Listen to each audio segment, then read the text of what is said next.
තවත් birthday surprise එකකට තමයි සූදානම් වෙන්නේ. ඉතින් සංකා කියලා ජපාන් වල ඉන්න නංගි කෙනෙක් තමයි. එයාගේ ආදරණීය අම්මා වෙනුවෙන් තමයි මේ කේක් එක ඕන කියලා කිව්වේ.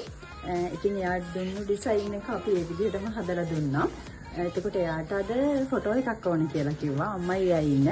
ඉතින් අපි මේ දෙකම ලෑස්ති කරා. ඉතින් අපි ගිහිල්ලා බලමු එයාගේ අම්මා සර්ප්‍රයිස් වෙනවද කියලා.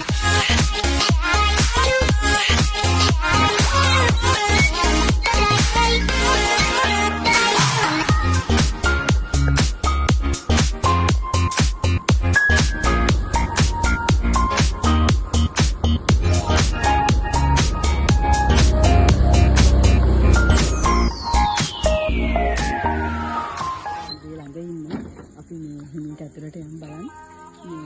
මොකද ගෙදර කට්ටියම ඉන්නවද? අපි ගිහිල්ලා හිමිට බලමු.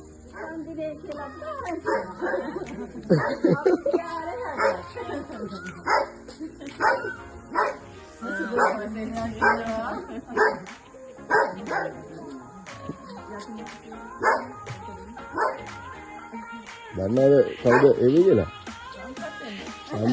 සම්පත්.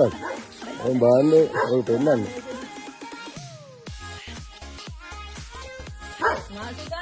ඔන්න ඒක එක්කන.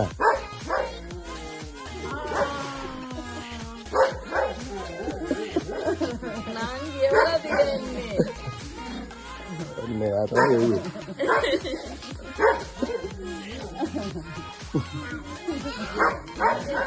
එයාට කෝල් එකක් ගන්න බෑ කිව්වා මේ ලැබෙන්න බාල. ඒකට කෝල් එකක් ගන්නවා. එහෙනම් සුබ උපන්දිනයක් වේවා.